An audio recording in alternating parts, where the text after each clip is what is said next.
이슈 따라잡기 오늘도 또 좀 민망한 얘기로 시작을 해야겠습니다. 6년 전 건설업자한테 별장에서 성접대 의혹을 받았다는 그 떠들썩한 사건, 이른바 김학의 별장 성접대 의혹.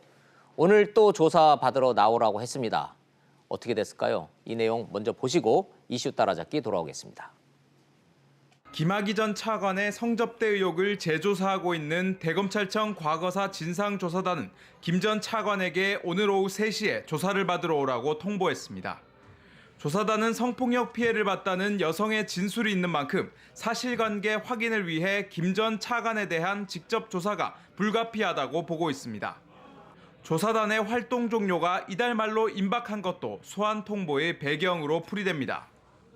민감용 경찰청장은 어제 국회에 출석해 성접대 의혹 동영상 속 인물은 김 전 차관이 맞다고 말했습니다. 명확한 거는 그 후에 5월에 입수했는데 육안으로도 그 식별 가능성도 명확하기 때문에 감정 의뢰 없이 이건 동일인이다라는 것으로 검찰에 송치했다고 합니다. 하지만 오늘 조사가 실제 이뤄질지는 불투명합니다.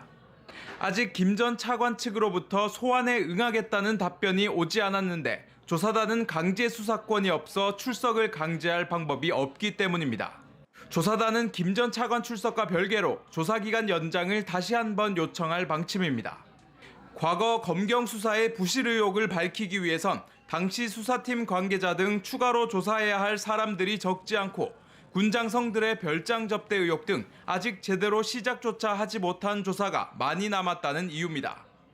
조사팀원들은 다음 주 월요일 열리는 검찰 과거사위원회에 출석해 이런 주장을 할 계획입니다. 이슈 따라잡기 순서 돌아왔습니다. 이수희 변호사님 나오셨습니다. 어서 오십시오. 예, 안녕하세요. 안녕하십니까. 변호사님 마침 잘 나오셨습니다. 김학의 전 차관, 예. 박근혜 정부 때 일학 차관으로 발탁이 되면서 참 스타가 됐다가 저렇게 나락으로 떨어지셨는데 예. 6년 됐잖아요. 그러니까 2013년 초반의 그렇죠. 얘기죠. 그때 차관으로 그 지명이 됐었는데 그 6일 만에 사퇴를 했죠. 근데 예, 사퇴 참 이유도 본인은 지긋지긋할 것 같아요. 예, 예. 동영상 때문에 그랬죠. 그게 예. 원주에 있는 별장에서 예. 윤모 씨라는 건설업자로부터 성접대를 받은 의혹이 있다.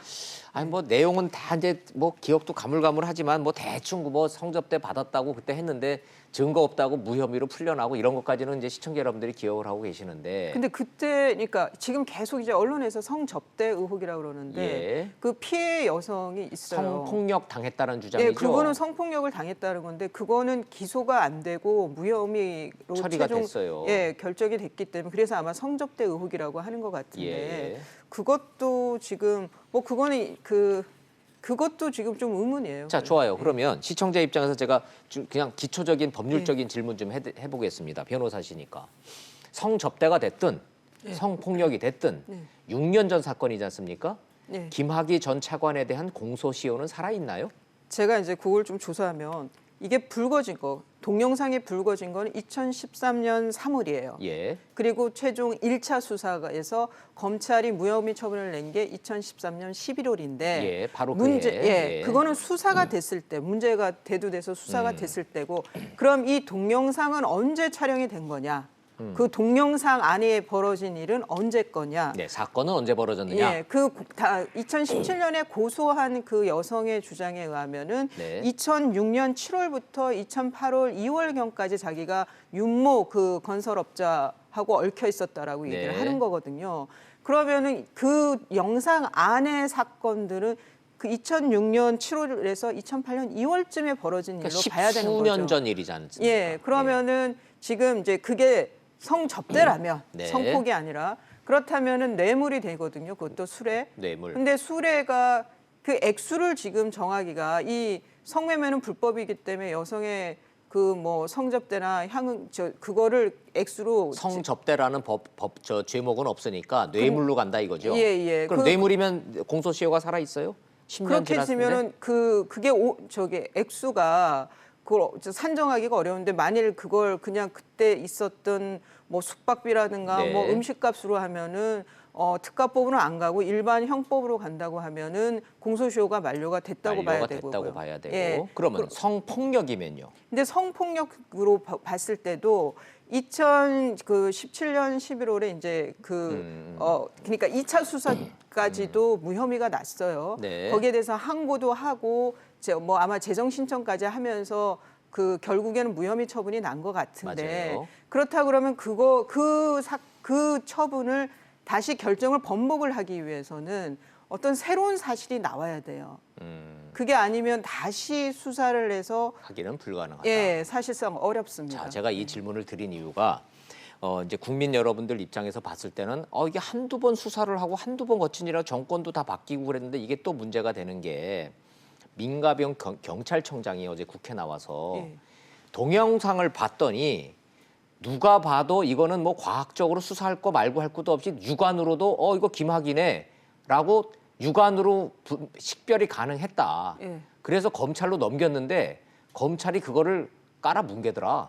그러니까 이게 지금 본질 아닙니까? 그러니까 이제 이때가 성폭이었어요. 김학의 네. 그 전 차관에 대한 혐의는 성폭력 위반이었거든요. 네. 그러면은 그게 동일인인지 확인할 수 없다라고 해서 무혐의가 났냐? 그 이유만 가지고 네. 당시 그 검찰의 불기소 결정에는 뭐 관련자들의 진술 번복이 있고. 그러니까 피해자들의 뭐 특정되지 않았고 뭐 진술을 믿을 수 없고 뭐 이런 그 이유들이 있었어요. 그러니까 석연치 않았잖아요. 예, 중요한 그러니까 거는 동일인 식별만 가지고 무혐의가 난 거는 아니기 때문에 그렇다면 그 당시 수사를 했던 검찰도 이 동영상에 나오는 인물이 김학의 차관이었다는 사실을 식별은 했는데 네.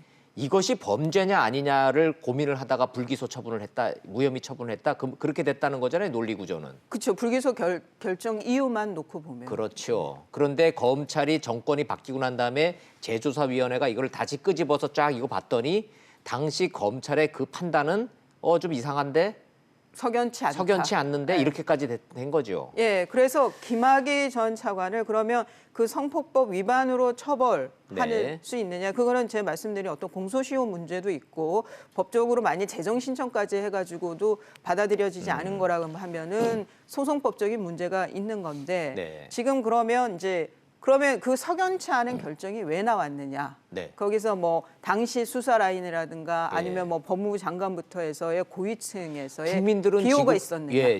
국민들은 지금 그 당시 검찰이 왜 그런 석연치 않은 결론을 내렸느냐를 지금 궁금해하잖아요. 그렇죠. 그게 그러니까 그 권력층의 비호가 있었느냐? 그게 본질이네. 예. 그러면은 본질이네. 이걸로는 처벌이 가능할 수가 있는 거죠. 그런 혐의가 나와서 예. 이 진상조사단에서 검찰에서 정식으로 수사를 해달라고 했을 때 그러면 이제 이거는 또 새로운 사안이 되는 겁니다. 확인되지 않았지만 소문상으로 김학의 전 차관 추천이 최순실 라인이었다라는 소문이 한때 나돌기는 했었어요. 확인은 안 됐었죠. 예, 뭐 정광천 그분이 뭐 그런 얘기도 예. 했지만 최순실 씨가 그 구치소에서 나는 전혀 모르는 저는 사람이다. 모른다고 예, 부인했어요. 예. 그래서 그 문제도 다 그냥 없던 일이 됐습니다. 자, 그러면 요 시점에서 이제 시청자들의 또 궁금증. 야, 요즘 시청자들이요. 예. 우리 국민들이 얼마나 날카롭고 이게 분석적이냐면은 이상하다는 거예요. 예. 승리와 정준영 사건은 예. 본질적으로 예. 봐라, 경찰이 저렇게 부패를 했는데 검경 수사권 조정이 말이 되느냐. 예. 경찰은 그럴 능력과 자질이 안 돼 있다. 썩었다. 예. 이게 본질이고 예. 김학의 전 차관 사건은 경찰이 검찰을 향해서 우리는 증거를 다 냈는데 예. 검찰이 동영상 다 받아 쥐고도 이렇게 석연치 않은 결론을 내린 거 보면 예. 검찰을 믿을 수가 없다. 예. 이 두 논리가 충돌하니까 예. 국민들 입장에서는 요거 두 개 보면 묘한데 검찰은 경찰이 못 믿겠다 그러고 경찰은 검찰을 못 믿겠다 그러네. 두 사건이 묘하게 충돌을 합니다. 예. 그러니까 그것도 실제 사례가 있는 거죠. 그렇죠. 왜 예, 구체적으로. 하나는 지금 정준영 승리 사건이 예. 있고 이쪽에는 이제 김학의 전 차관 사건이 있고. 그래서 이제 공수처 얘기. 그러니까 경찰을 이래 못 믿을 수 없는 그 사례를 보면은 아직은 경찰한테 독립 수사권을 주면 안 된다. 줄 때가 아니다. 이 검찰이 논리가 더 맥히죠. 엘리트인 것 같다. 예, 그런 예. 거고 검찰의 행태를 보면 저러니까 고위공직자. 검찰의 수뇌부에 대해서는 독립해서 수사할 수 있는 그 기구가 필요하다. 그러면은 공수처 필요한 거 아니냐 뭐 이런 이제 의견이 되는 거죠. 그러니까 제가 그런데 봤더니 인터넷상 표현을 봤더니 경찰이 잡범이면 검찰은 거악이다 이렇게 돼 있더라고요. 네, 그런데 그 여기서 논리더라고요. 예, 예. 여기서 그러면 김학의 전 차관의 이 그 저기 원주 별장 얘기 그 사건이 고선에서 끝난 건지 예. 아니면 정말 그 뒤에 권력이 있었는지 정치 권력이 있었는지 그렇다면 정치 권력까지 나온다라고 하면은 그렇게 되면은 지금 바른미래당이 지금 선거제 패스트트랙하면서 예. 나오는 얘기죠. 공수처 검경 수사권 기본 전제는 독립성과 정치권으로부터의 그 중립성이 보장이 안 되면 이러면은 그 지금과 같은 사태가 그대로 반복되고 옥상옥이 된다. 네. 예. 그런 이제 문제 제기가 이제 또 합당하게 되는 거거든요. 그럼 지금 국민들이 막연하지만 합리적으로 의심하는 이 싸움의 본질이 과연 연예인의 일탈과 김학이라는 6년적 사건의 그 일탈한 고위공직자가 본질이 아니고 검경이 양측의 약점을 지금 들춰내서 사건 대 사건으로 충돌하는 거다라고 하는 이 합리적 의심이 터무니없는 거는 아닌가 보죠? 그런데 그게 이제 만약 뭐 그 승리 사건과 정준영 사건이 터진 데서 뒤늦게 경찰에서 너 터뜨렸다 건 그러면 아니고. 그러면은 그런 갈등설이 그 납득이 갈 수도 있지만 지금 이 그 김학의 전 차관의 얘기는 2017 다시 재조사 얘기가 나온 거는 2017년에 이제 그 정권 바뀌고 난 정권 뒤에. 바뀌고 뭐 검찰의 고난 남용에 대해서 과거 예, 진상 예. 조사를 하겠다라고 그 사안에서 나온 거기 때문에 뭐 그렇게 검경 갈등에서 불거진 두 사건으로 보기엔 좀 어려울 것 같습니다. 자, 어찌됐든 결과적으로만 놓고 보면 버닝썬, 승리, 정준영 사건으로 이어지는 이 사건은 경찰한테는 치명적으로 지금 약점으로 가고 있죠. 검찰이 말단부터 지금 상층예까지 말단부터 나오니까요. 경찰총장님까지 걸려 있는 일이죠. 예. 그러니까 경찰이 전전긍긍하는 건 맞는 거고 예. 반대로 김학의 전 차관 사건은 수년에 걸쳐서 계속 검찰이 이상하네 이런 약점으로 되는 건 맞죠. 예, 그것도 수뇌부 쪽이 이상하다고 생각하는 그렇죠. 거죠. 검찰도 밑에 검찰. 평검사들의 문제가 아니라 수뇌부가 이상하다는 예, 거죠. 예. 이야, 이거 어떻게 갈까요? 이거 실제로 검경 수사권 조정에 영향을 미칠까요? 아니면 양쪽이 별개의 문제로 그냥 차분하게 갈까요? 근데 이런 사안이 그 전에도 좀 계속 좀 충돌이 있었죠. 그 검찰하고 그렇죠. 경찰의 이제 예. 신경전 같은 거는. 근데 이 김학의 전 차관의 사건은 저는 뭔가 새로운 사안이 나올 수는 있겠다. 이 조사. 그러니까 그 강제 수사권이 없어서 예. 뭐 문제이긴 하지만 아마 결과를 발표할 때는 검찰의 이런 그 새로운 사실에 대해서 뭐 저 수사하라고 넘길 그 정도의 결과물은 나오지 않을까. 직권 남용 내지는 직무유기에 대해서. 자, 어찌됐든 승리와 정준영은 범죄 행위를 저질렀으니까 지금 조사받고 있고 나와서 처벌받겠다는 거고 김학의 전 차관은 지금 출석했습니까? 안 한다는 거죠? 오후 3시, 오늘 오후 하겠대요? 3시에 이제 그 출석하라는 건데 이거는 무슨 구인장을 낼 수 있고 이런 강제 곳이 수사권도 아니고 없죠? 강제 수사권이 없기 때문에 저는 출석 안 할 걸로 안 할 생각이 거로 됩니다. 보시는군요, 예. 이 변호사님은. 아니면 뭐 짧은 이분이 변호사 활동을 하고 계십니까? 2017년에 아마 이제 변호사 개업을 하기 위해서 예. 이 변호사는 개업하기 위해서 지방 변호사에 이제 등록을 해야 되거든요. 신청하잖아요. 예, 근데 서울 변호사에서 거부를 당했는데 대한변협에서 받아들여졌어요. 근데 그거는 이제 좀 형식 논리적인 얘기죠. 예. 그 무혐의 결정이 났기 때문에 등록을 막을 수는 없다. 그래서 변호사로 그 개업이 됐습니다. 예. 변호사 활동을 하고 계시는군요. 근데 그 영상만 봐서는 참 뭐 그게 정말 범죄 행위가 그런 부분이 없고 그냥 온전히 사생활이라 그러면은 뭐 법적으로 처벌은 할 수 없지만 좀 그 변호사로 그때는 변호사가 아니지만 공무원으로서의 품위 유지나 뭐 이런 데는 상당한 문제가 있는 것 같습니다. 그 직업의 특성상 제가 원튼 원치 않든 그 동영상을 본 입장에서 저는 노 코멘트 하겠습니다. 예. 자, 요 사건 어떻게 진행되는지 저는 지금도 이해가 안 되고 이렇게 설명이 100% 안 되기는 합니다. 시청자 여러분들과 함께. 왜 검경 수사권 조정 문제만 나오면 경찰의 수뇌부와 검찰 수뇌부의 치부가 걸린 사건이 어쩌면 이렇게 타이밍에 딱 맞게 터지는지 요 묘한 요 반복되는 역사가 아직도 이해가 안 되기는 하는데 한번 지켜보죠. 뭐 어떻게 될지. 예, 근데 힘없고 백 없는 서민들이 봤을 때는 뭐가 됐든 경찰이든 검찰이든 화가 나는 건 매한가지라는 거예요. 아유, 이 변호사님 아주 시원하게 말씀해 주셨네. 힘없고 백없지만 그냥 경찰서 앞에만 가도 가슴이 덜컹하는 그냥 우리 평범한 사람들은 그런 꼴 보면 정말 싫어요. 그렇죠. 예. 자기들끼리는 다 뭐 봐주고 안 주고 뭐 이렇게 하고 우리들한테만 엄격하게 그냥 법 지키라고 하고 그건 아니죠. 예? 그렇죠. 예. 그러면 안 되는데. 좋습니다. 자 마지막으로 요거 좀 하나 여쭤볼게요. 청와대가 장관, 차관 이렇게 하고 그럴 때 예. 출신지 왜 발표하지 않습니까? 예. 우리나라는 그 지역 연고가 매우 중요하잖아요. 그렇죠. 예. 그런데 이번에는 희한하게 호남 고등학교는 출신이 없더군요. 예, 그게 이제 고등학교 고등 출신 고교만 얘기를 하고 출생지를 얘기를 안 했습니다. 그러니까 저 표를 그래서 만들어 오셨군요. 예, 그리고 보면은 지금 뭐 진영 장관이 호남 출신인 거는 뭐 이전에 많이 밝혀졌죠, 알려져 다 알고 있긴 있는 했지만, 얘기인데 예. 서울 출신으로 분류가 됐더군요. 이유는 출신 고등학교가 서울 경기고 출신이라 서울 출신이다. 예, 그러면 조동호 후보자는 또 서울 배문고 출신. 그럼 또 서울이네요. 예, 그렇지만 이제 전북 쪽이고요. 예. 뭐 이렇게 지금 보면 다 그러니까 저분들이 다 그 각 뭐 우리가 영호남으로 나누죠 보통 아니면 네, TK, PK 이렇게 예. 나누면 그런 지역 분들인데 다 서울로 분류가 된 거죠. 박영선 의원은 우리하고도 사석에서 나는 PK 출신이다, PK 출신이다 숱하게 얘기를 했는데 수도여고를 나왔으니까 서울 출신으로 분류가 돼 있더군요. 예, 그러니까 좀 착시 효과를 준 거죠 그런 게. 근데 청와대 논리는 뭡니까? 왜 출신지가 아닌 고등학교 별로 출신지를 분류하겠다라고 하는 논거가 있을 거 아니에요? 근데 거기에 대해서 이제 청와대의 논거는 지금 뭐 나온 거는 없는 것 같은데 제가 알기로는 다만 그 행안부 김부겸 장관이 어제 행안위 예. 국회 이제 전체회의에서 나와서 네. 그 문제 제기를 하는 국회의원에 대해서 좀 치졸했다라는 표현을 썼어요.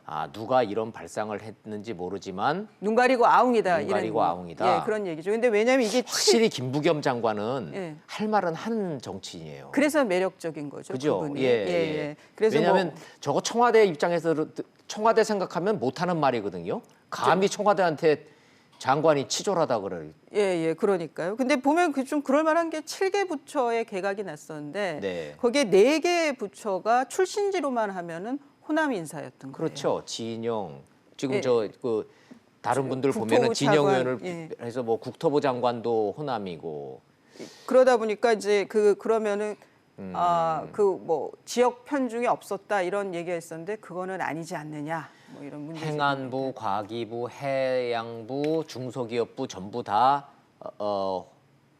저기예요. 전북, 부산에서 호남이 4명이에요, 4명. 그런데 예, 저기 문체부. 그러네요. 국토부. 문체부까지 하면 예. 강원은 김현철 후보자 1명이고. 그리고 지금 최종호 그 내정자의 경우에는 경북 국모 공고를 음. 나왔으니까 영남 인사인가? 근데 또 아니 전북 출신으로 나왔. 근데 논리적으로 우리 시청자 입장에서 한번 생각해 보시자고요. 국민들이 입장에서 봤을 때 저 장관이 어디 출신인지 하는 게 고등학교 출신으로 보는 게 합리적입니까? 태어난 곳 기준으로 하는 게 합리적입니까? 근데 이렇게 태어나서 저는 주로 자란 곳이 어디냐. 예. 그 사람이 뭐 그게 더 중요한 것 같아요. 그러니까 어느 지역에서 태어나서 6개월 만에 딴 데를 갔을 때 다른 지역으로 옮겼을 때 6개월 태어난 거기 사람이라고. 그래 따지면 말하니까. 아예 그냥 대학 출신별로 해버리죠. 근데 고향에 대해서는 좀 뭔가 출생지라는 게 좀 우리가 고정관념으로 예. 되어 있는 것 같아요. 보통의 경우에. 근데 이 지역이라는 게 이제 아직 그 지역 감정이 여전한 것 그렇죠. 같아요. 한국은 아직도 예. 지역 감정이 남아 있는 데이기 때문에 인위적으로라도 이거를 탕평을 해야 되는데 그렇죠. 그 예. 원칙을 고등학교 기준으로 하겠다라고 하는 이 발상은 이거 정권 바뀌어도 유지될까요? 인사 기준에? 근데 저는 저걸 좀 참신하다고 생각을 했었거든요. 처음에는. 오히려? 왜냐하면 예. 이 자란 곳이 기준이 되는 게 더 맞지 않느냐. 근데 또 생각해 보면 뭐 학교만 거기서 뭐 고등학교만 거기서 다녔을 수도 있고 네. 뭐 여러 가지로 이제 생각하면은 또 좀 뭔가 아닌 것도 같고 저는 판단이 네. 안 섭니다. 시청자 여러분들은 어떻게 생각하시는지 시청자 여러분들한테 판단을 한번 구해보죠. 이거 한번 여론조사 한번 해봤으면 좋겠어요. 이런 거. 예. 재밌습니다. 어찌됐든. 자, 고맙습니다. 여기까지 듣겠습니다.